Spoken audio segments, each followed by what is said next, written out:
오늘 우리에게 주신 하나님의 말씀은 창세기 1장 26절에서 28절 말씀입니다. 하나님이 이르시되 우리의 형상을 따라 우리의 모양대로 우리가 사람을 만들고 그들로 바다의 물고기와 하늘의 새와 가축과 온 땅과 땅에 기는 모든 것을 다스리게 하자 하시고, 하나님이 자기 형상 곧 하나님의 형상대로 사람을 창조하시되 남자와 여자를 창조하시고, 하나님이 그들에게 복을 주시며 하나님이 그들에게 이르시되 생육하고 번성하여 땅에 충만하라, 땅을 정복하라, 바다의 물고기와 하늘의 새와 땅에 움직이는 모든 생물을 다스리라 하시니라.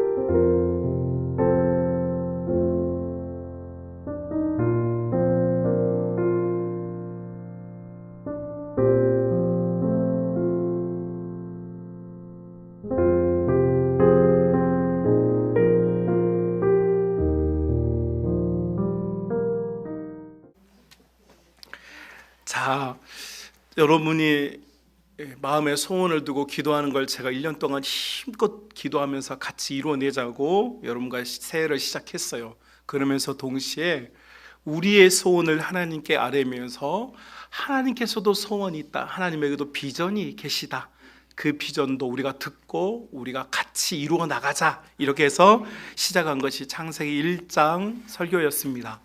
하나님께서 우리를 향하신 비전이 있는데 세 가지가 있다. 첫 번째는 생육하는 것이다. 생육한다는 것은 원어는 열매를 맺는 것이다. 우리 인생에 하나님께서 열매를 원하시는데 그저 한 인생 살다가 가는 인생이 아니라 나의 인생을 통하여서 하나님께서는 반드시 귀한 열매, 생명의 열매, 은혜의 열매를 맺기를 원하신다. 여러분, 우리가 그 생명의 열매, 은혜의 열매 맺는 하나님 자녀들이 다 됩시다. 두 번째 우리가 살펴본 것은 바로 번성하는 것이었습니다. 번창하고 증가하는 것이었죠. 우리는 이것을 이해하기 위해서 한나의 통곡의 기도가 눈물의 씨앗이 열매가 되어서 증가되어서 사무엘이라는 사람을 통하여서 이스라엘 공동체가 미스바는 원래 슬픔의 땅이었지만 기도의 땅, 회복의 땅으로 변화시키는 놀라운 그 증가가 일어나게 되었다. 한 사람의 눈물의 기도는 그 가정과 민족과 공동체를 바꾸어 놓을 수 있다. 또 다윗이라고 하는 한 사람, 이스라엘 공동체가 말씀 상자인 언약궤에 관심이 없을 때 한 사람이 말씀을 사모하니까 이 한 사람 사모했던 다윗을 통하여 솔로몬 성전이 지어지고 솔로몬 성전의 언약궤 말씀 상자가 들어옴을 통하여서 열왕기상 6장부터 8장에 보니까 모든 이스라엘 백성이 기뻐하고 즐거워하게 되었다. 한 사람의 말씀 사랑이 민족적인 말씀 사랑으로 증가하게 되었다. 여러분, 나의 말씀 사랑으로 인하여 우리 가정과 우리 교회와 교회들이 말씀을 사랑하게 되는 그 폭발적인 증가가 우리를 통하여 나타날 수 있기를 주님의 이름으로 축복합니다. 그리고 이제 마지막 오늘 세 번째를 보려고 합니다. 마지막 세 번째는 여러분 이렇게 되어 있습니다. 28절 말씀 보면 중반절에 이렇게 되어 있어요. 땅에 충만하라, 땅을 정복하라, 바다의 물고기와 하늘의 새와 땅에 움직이는 모든 생물을 다스리라, 이렇게 되어 있습니다. 하나님께서 이제 인간에게 주신 마지막 세 번째의 사명은 충만하라, 정복하라, 다스리라. 목사님, 이거 세 가지 아닌가요? 이렇게 말할 수 있겠죠. 그런데 세 가지가 아니고 한 가지라고 저는 여러분과 나누고 싶어요. 왜 그러느냐? 자, 여러분, 이 본문에 나오는 충만하고 정복하고 다스린 것 앞에는 조건이 붙어 있어요. 조건을 보십시오. 성경에 나와 있습니다. 그 조건은 무엇입니까?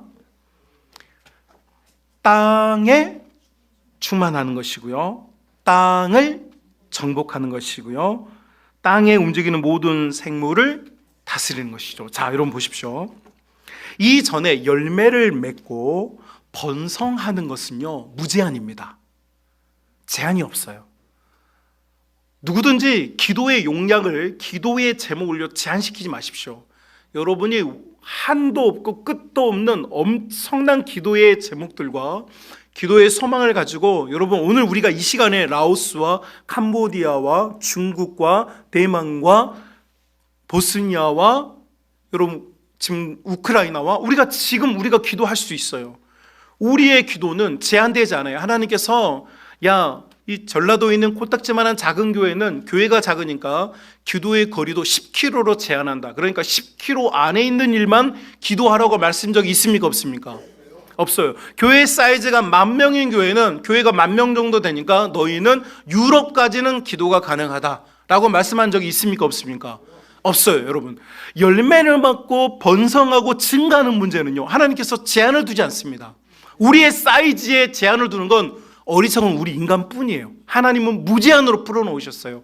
그러니까 기도를 할 때요, 콩알을 구하지 마세요. 아멘이 나왔어야 되는데. 기도할 때요, 콩알을 구하지 마세요. 여러분, 유조선 맞죠? 또 맞게 말했어요. 유조선에 콩을 가득 실었다고 생각해 보세요. 여러분, 유조선에 콩을 가득 실었으면 몇 명이 먹겠습니까? 셀 수 없는 사람들이 먹겠죠. 여러분, 지금 나는 자꾸 콩알만한 거 하나 가지고 씨름하니까 우리가 증가가 안 되는 거예요. 여러분, 우리가요, 엄청나게 제한 없는 하나님의 이 무한하게 풀어놓으신 이 기도의 세상에서 여러분이 마음껏 도전하고, 하여튼 세례 요한 이후로 천국은 침노하는 자의 것이니까 여러분이 막 하늘을 향하여서 하나님을 향해 폭격기가 되어서 하나님께 소망을 두고 기도를 드려서 응답받기를 주님의 이름으로 축복합니다. 자, 그런데 하나님께 구하는 것은 한계가 없는데 하나님께서 정말 희한하게 충만한 것과 정복하는 것과 다스리는 것에는 제한을 둡니다. 그 제한을 분명히 성경에 땅이라고 제한을 두었어요. 자, 이걸 이해하려면 우리 주님께서 가르쳐 주신 기도, 마태복음 6장에 있는 주님께서 가르쳐 주신 기도 같이 한번 암송해 볼까요? 시작. 하늘에 계신 우리 아버지여까지. 아버지는 어디에 계신다고요? 여러분, 아버지는 하늘에 계신데요. 아담과 하와는, 인간은 어디에 있습니까? 땅에 있습니다. 원래 히브리인들은 하늘이라는 개념이 우리처럼 저 푸른 창공, 우주 이걸 하늘이라고 말하지 않고 하나님께서 계신 모든 곳을 하늘이라고 생각합니다. 유대인들은. 그런데 예수님께서 그런 개념을 모르시는 분이 아니신데도 고의적으로 하나님께서는 어디 계신다고요? 하늘에 계신대요. 그리고요, 여러분 주기도문 마지막 즈음에 가면 무슨 말씀이냐면 하늘에서 이룬 것 같이, 자, 이제 맥락이 잡히시죠? 자, 예수님께서는 고의적으로 우리에게 알려주시는 거예요. 하나님은 여기 계셔요. 할렐루야. 자, 그런데 왜 하나님은 하늘에 계시다고 말하고 인간의 일들이, 하나님의 뜻이 땅에서 이루어지길 원하실까? 이걸 왜 우리가 이렇게 기도하라고 하시는 걸까? 이것과 주님께서 가르쳐 주신 기도와 오늘 본문의 땅에 대한 이야기가 붙어있는 정도가 아니고, 이거는 원래 이 메시지를 예수님께서 해석해 주신 것으로 보아도 무방할 것 같아요. 자, 그러면 여러분, 하나님께서 우리 인간에게 주신 열매를 맺고 증가하는 복을 우리에게 약속하셨지만 동시에 또 우리가 하나님의 뜻 안에서 이루길 원하시는 것은 뭐냐면 우리가 충만해지고 우리가 정복하고 다스린다. 그런데 그 대상은 어디냐? 하늘이 아니라 어디입니까? 땅입니다. 자, 여러분, 땅은 우리가 인간이 딛고 사는 이 지표면을 땅이라고 우리가 사전적으로 말을 합니다. 그런데 원어로 보면 여러분, 이 땅은 우리 같은 인간들, 우리 인간을 히브리어로 뭐라고 그런지 아시죠? 예. 아담이라고 합니다. 성경에 나오는 최초의 인류의 이름이 아담인 게 아니라 여러분, 그 사람의 이름일 뿐만 아니라 동시에 우리 인간을 통칭하는 용어가 뭐냐면 바로 아담이에요. 왜냐하면 이 아담이라는 뜻이 히브리어로 흙이라는 뜻입니다. 흙. 자, 그러니까 여러분, 우리가 땅이라고 하는 이 히브리어는 예레치입니다. 이 예레치는 뭘로 구성이 되어 있습니까? 네, 흙으로 구성이 되어 있죠. 여러분, 우리가 생각하는 이 땅은 흙으로 구성이 되어 있고, 이 흙은 우리가 생각하기에 지표면을 말하는 것이 아니라 바로 우리라고 하는 나와 여러분을 말한다는 것을 깨달을 수 있기를 주님의 이름으로 축복합니다. 자, 여러분, 그래서 여러분, 어떻게 우리가 물고기를 통제합니까? 어떻게 하늘에 나는 새를 통제합니까? 왜 하나님께서는 불가능한 명령을 내리셨을까요? 그렇죠? 우리가 물고기를 어떻게 조종해요? 어떻게 새들을 조종합니까? 그런데 정복하고 다스리고 충만케 하래요. 자, 그러니까 이것은 생물학적으로 인간이 어떤 이 지표면에 살고 있는, 지구상에 살고 있는 어떤 생태계를 조종하라, 통제하라라고 하는 메시지가 아닐 가능성이 높죠. 왜냐하면 이 생태계는 하나님께서 창조하실 때 선하게 창조하셨기 때문에 우리가 밀물과 썰물에게 오라 가라 하지 않아도요, 그들은 그들의 일을 열심히 하고 있습니다. 기러기들은, 청둥오리들은 때가 되면 떼를 지어서 자기 갈 곳으로 날아가고 있어요. 우리 인간이 통제하지 못할 뿐만 아니라 우리에겐 그런 능력이 없어요. 하나님께서 만드신 피조세계는 완벽하기 때문에 만드신 그대로 놓아두면 하나님께서 만드신 그것들이 자신들에게 주신 사명을 따라 온전하고 순전하게 그 일을 지금도 이루고 있습니다. 그렇다면 하나님께서 왜 하늘의 새와 땅에 움직이는 짐승들에게 너희가 정복하고 다스리고 충만케 하라고 말씀하셨을까? 네, 예수님이 말씀하신, 하나님께서 말씀하신 이 예레츠라고 하는 땅은 생물학적으로 우리가 알고 있는 생태계를 말하는 것이 아니고, 여러분도 아담이고 나도 아담이고 우리 같은 흙들이 모여있는 이곳이 예레츠, 여기가 땅이에요. 하나님께서는 우리가 열매를 맺고 번성하는 것은 무제한으로 해놓으셨지만, 우리가 삶을 사는 동안에 우리가 충만케 하고 정복하고 다스리는 대상은 한계를 지어 놓았어요. 바로 누구입니까? 바로 우리들입니다.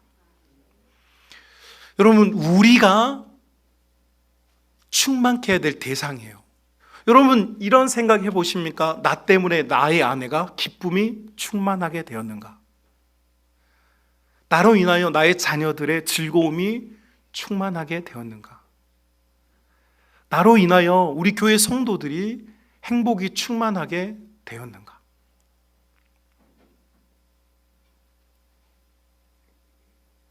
그 다음에 나오는 것은 정복하라입니다. 정복하는 것은 압제하는 것을 말하는 것이 아니라 핸들링 해주는 것을 말합니다.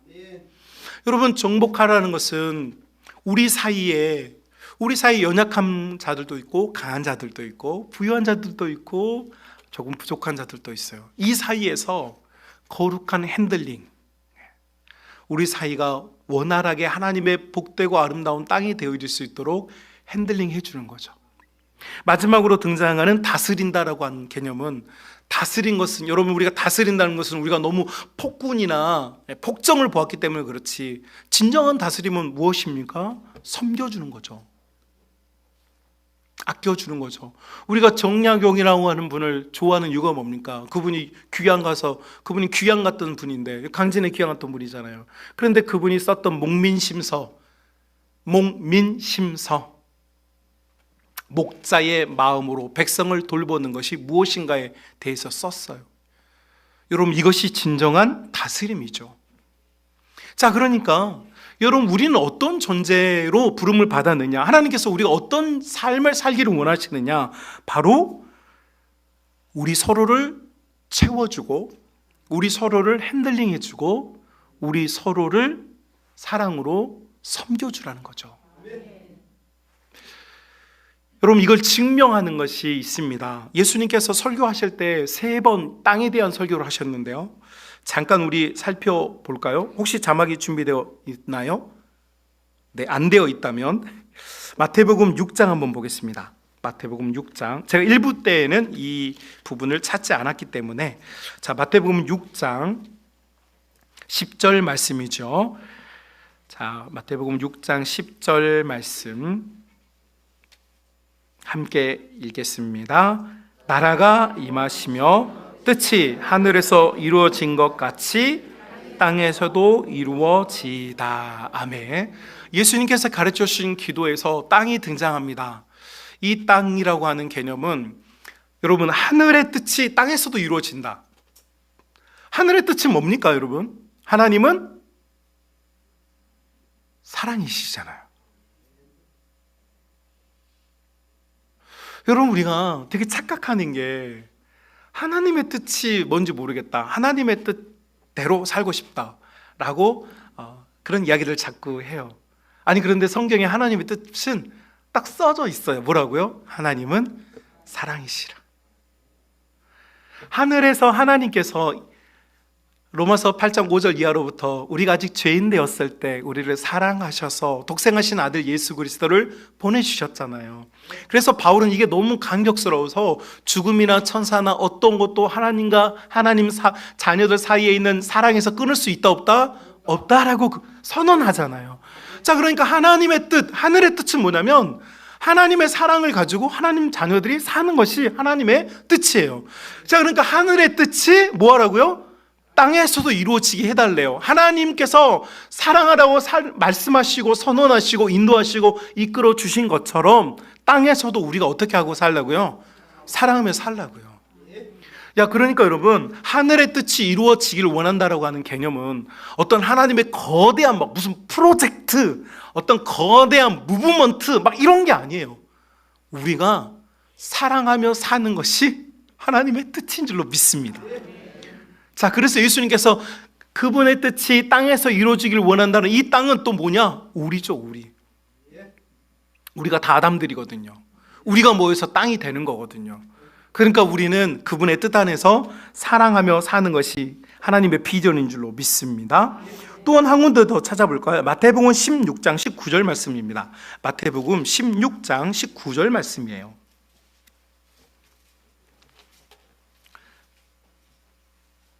마태복음 16장 19절 말씀인데요. 자, 찾으셨으면 우리 함께 읽어볼까요? 내가 천국 열쇠를 너에게 주리니 너희가 땅에서 무엇이든지 매면 하늘에서도 매일 것이요 네가 땅에서 무엇이든지 풀면 하늘에서도 풀리리라 하시고. 아멘. 자, 예수님께서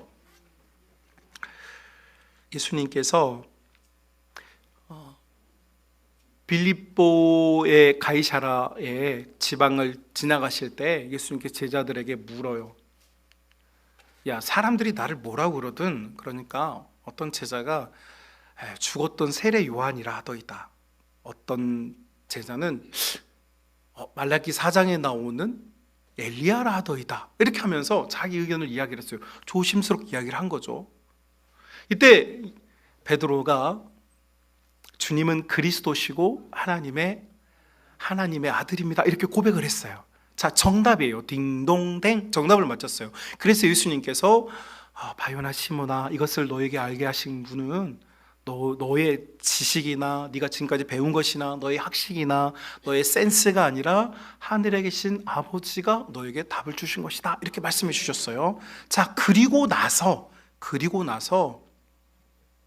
예수님께서 베드로에게 하시는 말씀이, 베드로야, 너의 이 고백, 주님은 그리스도시고 살아계신 하나님의 아들이라고 하는 이 고백 위에 나의 교회를 세우겠다. 그러니까 나의 교회, 예수님의 교회는 어디에 서냐면, 예수님은 그리스도, 구원자라는 뜻이거든요. 그리고 그리스도신데 이분은 누구시냐면 하나님으로부터 온 아들이라는 것, 하나님의 유일하신 아들이라는, 이걸 믿으면 그것이 교회의 시작이에요.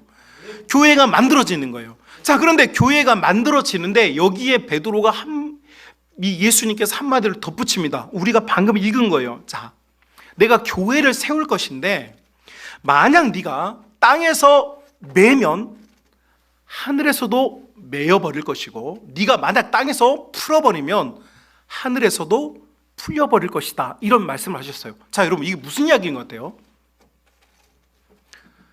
교회를 말씀하신 이후에 네가 땅에서 매버리면 하늘에서도 매일 것이고, 네가 땅에서 풀어버리면 하늘에서 풀릴 것이다. 사실 엄밀하게 말하면 이렇게 예수님 말씀하셨어야 돼요. 하늘에서 너에게 매는 은혜를 주시면 네가 매일 것이고, 하늘에서 너에게 푸는 은혜를 주시면 네가 풀리게 될 것이다, 이렇게 돼야 돼요. 맞죠? 이게 신앙적이죠.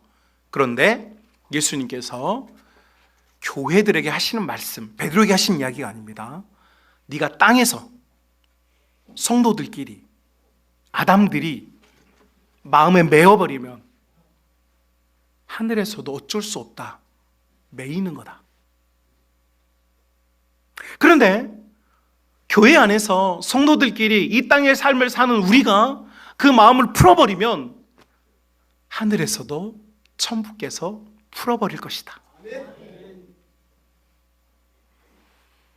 예수님께서 여기서 땅을 사용하셨어요. 여기서 사용하신 땅은 교회이고 성도를 말해요.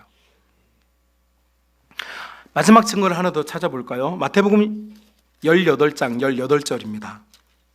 한 장만 뒤로 넘겨보시면 마태복음 18장 18절입니다. 자, 찾으셨다면 함께 읽어볼까요? 진실로 너희에게 이르노니 무엇이든지 너희가 땅에서 매면 하늘에서도 매일 것이요 무엇이든지 땅에서 풀면 하늘에서도 풀리리라. 아멘. 자, 여러분, 베드로가 고백했던 그 고백 위에 교회를 세우시고 교회에게 던졌던 메시지가 뭐였냐면 너희끼리 풀면 나도 풀어줄게. 너희끼리 메어버리면 나도 어쩔 수 없어. 이게 예수님의 메시지였어요. 그런데 다시 한번 18장 18절에서 똑같은 이야기를 또 하시는 거예요. 자, 그런데 이 말씀을 하시는 때가 어느 때이냐면 우리가 15절부터 16절 보면 이런 게 있어요. 너의 형제가 범죄하거든, 이렇게 되어 있어요. 너의 형제가 범죄하거든. 자,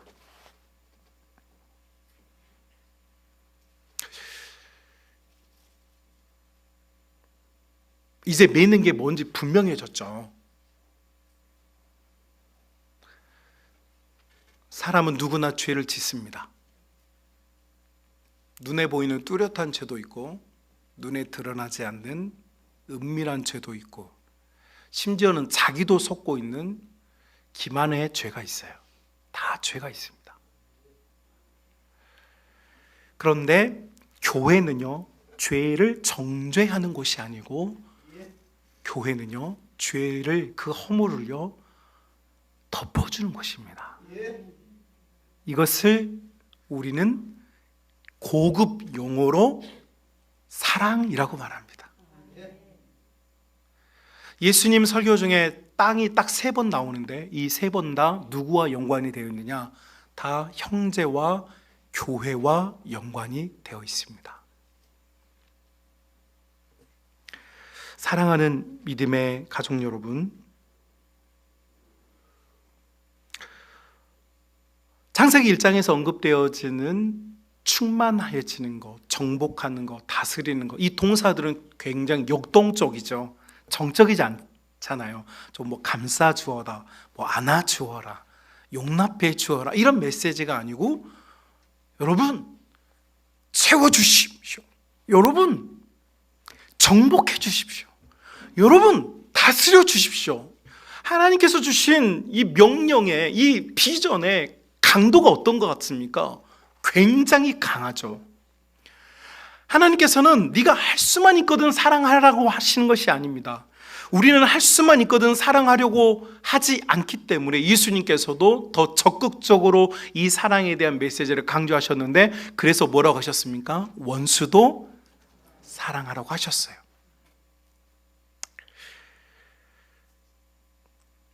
비극제어기에도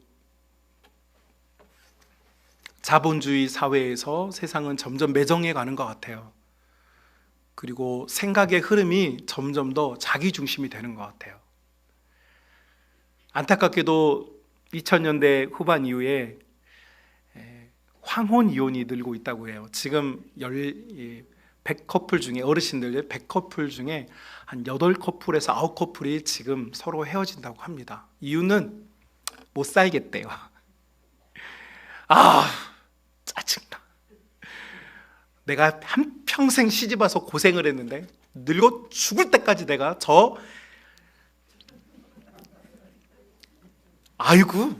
내가 그러니까 지금은요, 자녀들도 그런데요. 엄마, 그냥 우리가 집 마련해 드릴 테니까 그냥 이제 편하게 좀 사세요. 그런데요, 한국의 남성들이여, 두려워하십시오. 여러분, 지금 이 보건복지부 통계 자료 보니까 물어보니까 답을 하셨는데 그게 너무 가슴에 박혔어요. 이유는 한마디, 외로움 때문이래요. 너무 외롭대요. 뭐가 외로워? 식구도 많고 시끌벅적하고 뭐 여러분 주변에 뭐 하여튼 뭐 예쁘든 안 밉든 뭐 남편 있고 부인 있고 아이들 있고 뭐 자녀들 있고 후손들 있고 손주 있고 있는데 뭐가 외로워? 라고 할 수 있는데 사람들의 마음이 점점 외롭대요. 그리고 점점 외로워지고 있대요. 왜 그럴까요? 우리 나라 사람들의 마음이 이렇게 외로워지고 있는 이유가 저는 한 가지라고 생각해요. 사랑이 식어지고 있는 거죠. 하나님께서는 우리가 이 땅에서 성도들과 사람들과 예레츠, 우리가 흙으로서 다른 흙을 받아들이고 수용하고 채워주고 핸들링해주고 용기를 북돋아주고 위로해주고 격려해주는 영적이고 삶의 아름다운 파트너들이 되어야 하는데, 지금은 사람들이 다 이기적이어서 내가 행복해야 된다고 생각해. 내가 내 남편을 위해서 내 인생을 희생하면 난 너무 억울해 죽을 것 같아 라고 하는 생각 누가 주었느냐? 제가 보기엔 마귀가 주고 있는 것 같아요.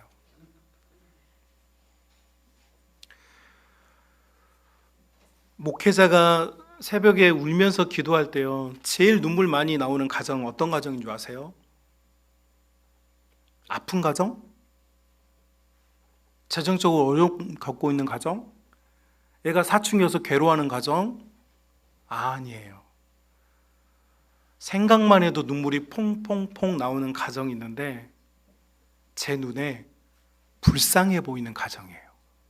그거 아십니까? 문제가 있어서 눈물이 더 나오는 게 아니고 불쌍해 보이면 눈물이 더 나오는 거예요. 돈이 있는 사람이 아파요. 눈물이 안 나오는 게 아니에요. 그 사람이 불쌍해 보이잖아요. 돈 없어서 병원비 없는 사람이 아픈 것보다 눈물이 더 많이 나와요. 사람인 저 같은 사는 목회자의 눈에도요, 세상에서 제일 눈물 많이 뽑아낼 수 있는 사람은요, 불쌍해 보이는 사람이에요. 이게 무슨 말인지 아시겠습니까? 우리가 이 땅의 삶을 사는 동안에 저 사람이 저 사람 저 정도면 괜찮지 뭐. 에이, 저 정도면 뭐가 문제야? 이렇게 다 말할 수 있어요. 에휴, 그 집은 말도 마. 우리 집은 장난 아니야. 지금 속상해 죽겠어. 서로 더 안 됐다고 막 고백해요. 막 서로 우리는 더 안 됐다. 우리는 더 불쌍하다고 이야기해요. 여러분, 이건 공감이 아닙니다. 여러분, 진정한 사랑의 힘은 서로를 불쌍히 여겨주는 데서 나오는 거예요. 안타까워 여겨주는 데서 나오는 거죠. 그런데 이 성질머리 못된 이놈의 남편놈, 죄송합니다. 이분을 나 아니면 누가, 어떤 여자가, 다른 여자가 이 고생을 시키느니 나 하나 고생했으니 내가 끝내면 되잖아요. 할렐루야. 방금 아멘 하신 분들은 지금 살짝 지금 내가 아니면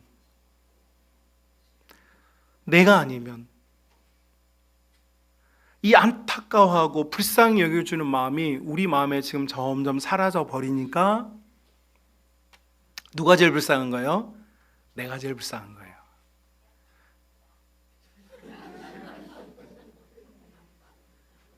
내가 제일 불쌍하니까 나 중심으로 가는 거죠.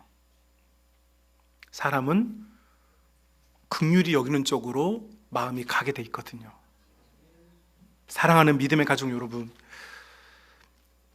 하나님께서는 여러분에게 무제한한 은혜를 주셨어요. 그것은 여러분 열매를 맺고 번성하는 것에서는요, 무제한입니다. 그런데 우리가 이 땅에서 누군가를 채워줘야 하고 누군가를 핸들링 해줘야 하고 누군가를 지지해주고 누군가를 사랑으로 섬겨줘야 한다면 그것은 한계가 있어요. 그것은 우리입니다. 교회이고요, 성도이고요, 더 나아가면 아직은 우리 교회에 들어오지는 않더라도, 아직 예수를 믿지 않더라도요, 여러분, 하나님의 사랑을 받은 모든 인류는 다 아담들입니다. 그래서요, 우리는 서로 불쌍히 여겨주면서, 안타깝게 여겨주면서 안아주고 끌어주고 용서해주고 용납해주는 것이야말로 하늘의 뜻이 우리 가운데 이루어지는 일이고, 이것이 하나님의 꿈인 줄로 믿습니다. 여러분, 하나님의 꿈, 나를 향한 하나님의 꿈은 거창한 게 아닙니다. 거창하지는 않지만 우리가 하나님께서 이런 단어를 써야 할 만큼 강력한 의지가 필요한 것이죠. 강력한 의지 없이는 살아가기 힘듭니다. 여러분, 누가복음 18장 8절에 가면 말씀이 있어요. 어떤 말씀이냐면, 야, 내가 믿는 자를 볼 수 있겠어? 예수님 이런 말씀하세요. 근데 말씀을 언제 하셨느냐면 이 8절 앞의 내용이 뭐냐니까, 어떤 너무 억울한 사람이 억울함을 해결을 못해. 내 억울함을 누구도 들어주질 않아. 그래서 하나님께 막 호소해. 그러니까 예수님께서 뭐라고 그러냐면, 야, 그 억울함 가지고 호소하면 하나님께서 들어줄 거야, 이렇게 말씀하세요. 그런데 문제가 있어요. 전제가 뭐냐면 사람들이 이 사람의 억울함을 들어주지 않는 것이 문제예요. 예수님이 말씀하고 싶은 것은, 하나님은 다 듣고 계시니까 반드시 응답하세요. 문제는 뭐냐면 억울한 사람, 눈물 터지는 사람, 가슴 괴로운 사람의 이야기를 누구도 안 들어준다는, 이게 문제인 거죠. 그 다음에 내가 마지막 때 믿는 사람을 볼 수 있겠어? 라고 말씀하시고 이 다음에 바로 나온 게 뭐냐면, 바리새인과 세리가 성전에 와서 기도하는 이야기가 바로 나옵니다. 여러분 꼭 누가복음 18장 읽어보십시오. 나오면서 뭐가 나오냐니까, 세리는 할렐루야, 나는 목사요, 나는 멋있게 잘 살면서 포장 잘하면서 잘 살고 있습니다, 막 이렇게 기도하고, 어떤 한 세리는 고개를 들지도 못하고 성전 입구에 서서 고개를 숙이고 눈물을 떨구면서, 주님, 저는 죄인입니다 라고 우는 거예요.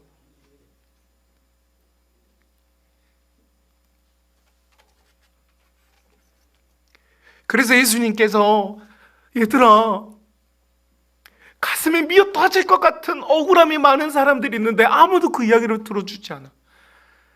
자기가 죄인이라고 말하는 사람들이 얼굴을 들 수 없게 만드는, 아무도 용서해 주지 않으니까, 넌 죽어야 돼 말하니까 죽을 것이 없어서 성전에 와서 고개도 들지 못하고, 주님, 저는 죄인입니다 라고 말하는 사회, 그렇게 말하는 공동체, 그렇게 말하는 이스라엘 백성들. 그래서 예수님께서, 얘들아, 믿음이라는 건 다른 사람들이 억울함을 들어주는 거야. 다른 사람들이 나는 죄인이라고 말하면서 울고 있을 때 어깨를 다독여 주는 거야. 진정한 믿음은 예수 믿어 천국 간다, 천당 간다, 그런 이야기하는 사람이 아니라 그 확신 가지고 이 땅의 삶을 살면서 헌통해하는 사람들, 우는 사람들, 그 사람들을 어루만져 주는 게 이게 믿음이야, 이렇게 말씀하시는 거예요. 사랑하는 우리 믿음의 가족 여러분, 다시 잊혀졌던, 우리의 안에 식어졌던 여러분, 이 하나님의 사명, 사랑의 사명이 불길처럼 일어날 수 있기를 주님의 이름으로 소망합시다. 내 가슴에 형제, 자매, 교회뿐만 아니라 교회 밖에 있는 내 남편들, 믿지 않는 사람들도 이해해주고 안쓰럽게 여겨주고 불쌍히 여겨줘서 그들도 하나님의 자녀인 것과 하나님께서 그들도 사랑하고 있다는 이 사실을 잊지 말고, 여러분, 우리 마지막 우리의 인생을 뜨겁게 사랑하면서 살아갈 수 있는 믿음의 성도들, 은혜의 성도들 다 될 수 있기를 주님의 이름으로 축복합니다.